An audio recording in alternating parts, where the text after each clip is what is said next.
Hey there YouTube, my name's Gray, you're watching Consoletronix, where today we indulge our shared passion for all things retro with a look at a selection of arcade titles from the coin-operated back catalogue of one of the industry's unsung studios, Data East. The Japanese developer who was there at the very outbreak of this newfangled form of electronic entertainment in the late 1970s.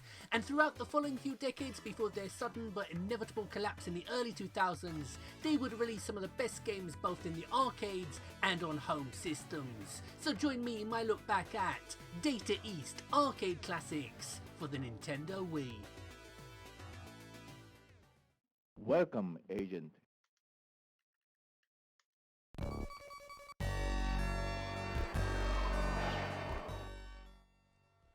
For any of you who watched my previous video where I struggled bravely through the loading times and graphical downgrade of the Commodore 64 port, you'll remember that I actually enjoyed my experience with the game and remarked that I would like to try the arcade original. Well, here it is, in all its shaken but not stirred copyright infringement glory. I'm actually surprised this game wasn't a bigger deal than it was, as it seems it was only the computer scene that was well catered for with conversions, with ports not just on the 8-bit Commodore but Spectrum and Amstrad, but also the 16-bit Amiga and ST. Thankfully though, you now don't have to spend a small fortune on compilations like this one, as it's available for a couple of quid on the Nintendo Switch, and trust me, it's worth every penny.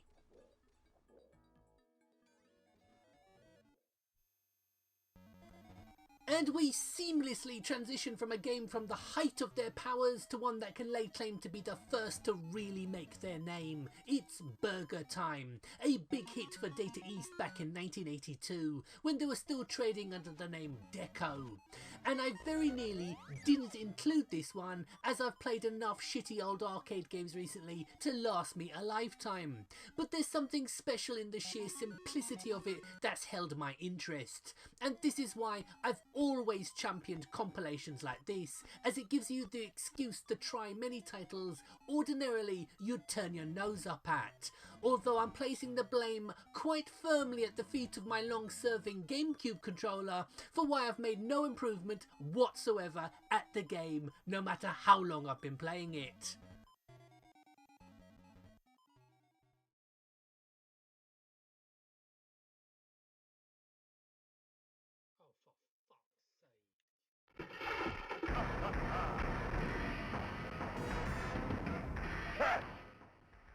And next up we have a title that really made me sit up and pay attention to Data East as a developer. It's Crude Buster, aka Two Crude Dudes, a game I played for more than was probably healthy for me as a kid on my Sega Mega Drive. And you may scoff at that, but they laughed at Galileo and his heliocentric view of the universe, and like Galileo, time will prove me right when I say Crude Buster is a blinder, as you stomp, flex and power slam your way through the ruins of 2010 New York. A classic, even if you will spend most of your first few playthroughs rolling around on the floor like you're trying to get the other characters sent off the pitch.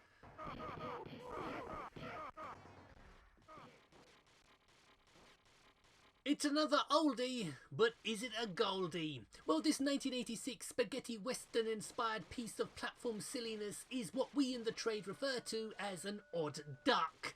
First you're fighting your way across the top of a train, IK+ing your opponents as you go. Next you're in a shooting gallery requiring the reflexes of Billy Whiz to progress. Interesting for a bit, but my pool hall hustling blood is stirring.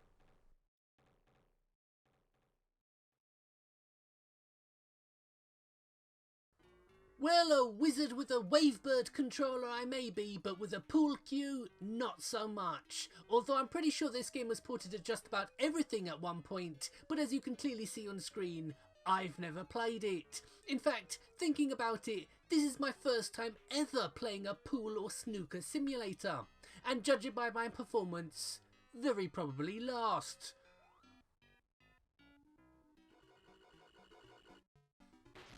we stay in the arcade dark ages of the early 1980s for another culinary themed single screen caper. This is Ice Cream Factory, a follow-up of sorts to Burger Time, but even with the inclusion of an erratic jump button, I have to say I didn't enjoy this one as much as its more well-known predecessor. Not bad, but could have, and perhaps should have been, much better.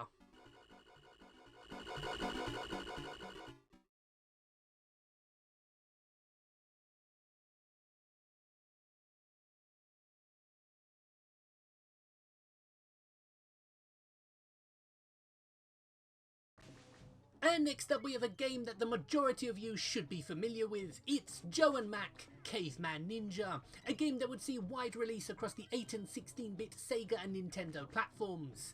And in playing this, as well as others in this compilation, it's reminded me just how bloody difficult many of these old arcade games were. All the nostalgia in the world can't disguise the fact that their only reason for being was to siphon kids' pocket money. But back then, we just kept going back for more.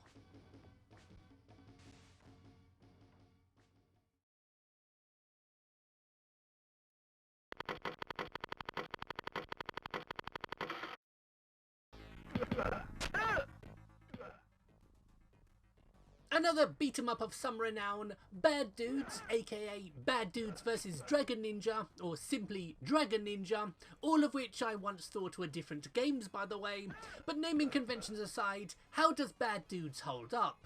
Well, that's the thing. This game from 1988 was very much put in its place within a year of its initial release, as Capcom's Final Fight would be released in 1989, changing the beat-em-up landscape forever. But for a quick blast, Bad Dudes is fun enough to while away an afternoon.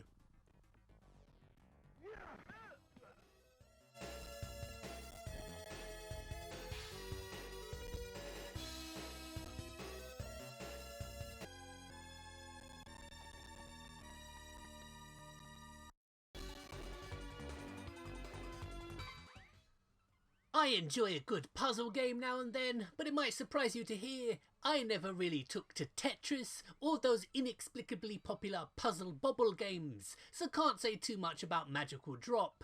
If you like these kind of games, then this is certainly one of the definitive franchises to check out. Like Magical Drop and those other matching colour games, I don't really care all that much for driving games. But as there's only 15 games on this compilation, I figured I may as well look at all of them. Anyway, Burning Rubber might be good. It might be like Outrun. Now, before you think I'm gearing up to give this game a right royal fist shaggering, it's actually not that bad. Not something I would stop what I was doing to play, but an inoffensive little inclusion from Data East's teething phase of game development.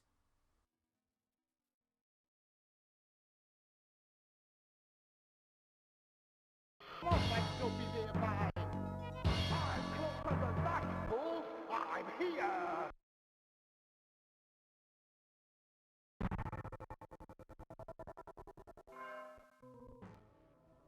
Well now, Wizard Fire here is actually the type of game I was hoping to find on this collection. An arcade exclusive title that I'd never heard of. It's just a shame that it's a bit shit. I originally thought I might have found the Data East version of Golden Axe. Instead it's like a poor man's Dungeon Magic. And I mean really poor. It's a slow, unimaginative slog through the seen it all before Maya of all of Data East's vast back catalogue to choose from. How the hell did this one make the cut?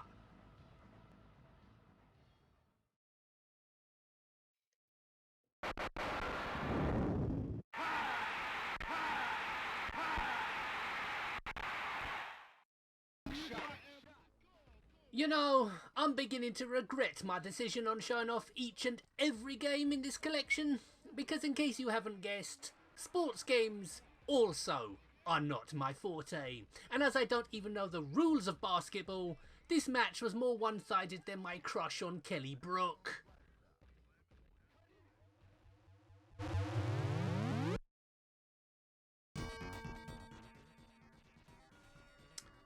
With a title like Super Real Darwin, I really didn't know what to expect from this 1987 offering.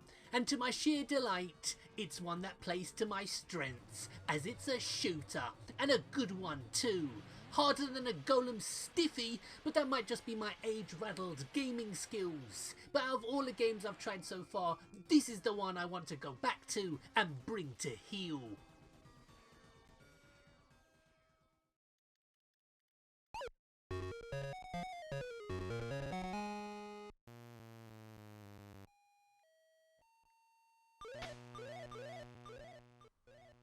Well, we're back in the simpler times of the early 1980s, when politicians were noble and comics cost the same as a Mars bar, to look at the oldest game in this set, Lock and Chase from 1981. A Pac-Man clone with a blatant swagger about it that you just have to respect. Although it would foreshadow later events, as Data East would wind up getting sued by Capcom because they felt the Data East beat-em-up fighters' history was too similar to Street Fighter 2. A case Capcom would lose, but made Data East no friends within the industry.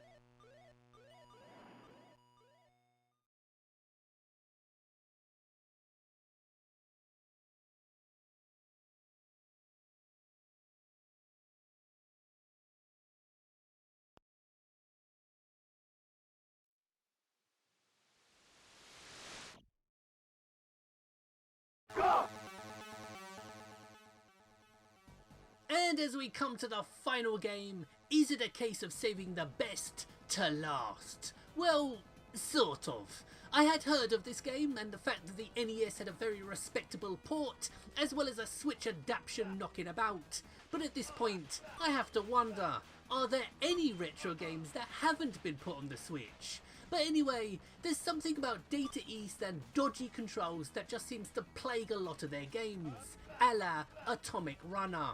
I was expecting a top-down shooter like Mercs, and that's exactly what I got.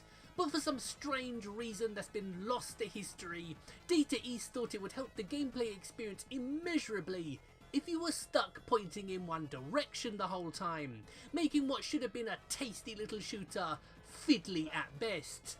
At least, I hope it's the game, and not just a case of me not discovering the make game less shit button. Answers down below, please.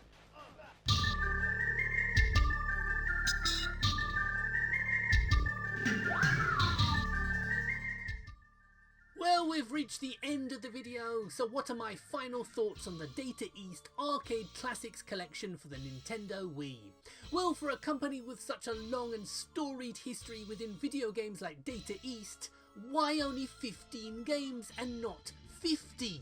I know this compilation was a Wii exclusive, but surely they could have squeezed a few more titles on the disc. And while I understand the copyright and potential legal problems preventing games like Robocop and Fighter's History making an appearance, but why no Edward Randy, Night Slashers or Skullfang? Or what about console originals like the Caveman Ninja sequels? Overall, it's not a bad little compilation, but one that barely scratches the surface of Data East's all too often overlooked back catalogue. And for the price I see it trading hands for, it's not worth rushing out to grab a copy. Stick to the Switch re-releases and enjoy the output of this once great studio's biggest hits for a fraction of the price. So my name's Gray, you've been watching Consoletronix, lots more videos coming soon, so please like, share, subscribe and let me know your favourite Data East games in the comments. I'd love to hear from other fans. So thank you very much for watching and goodbye.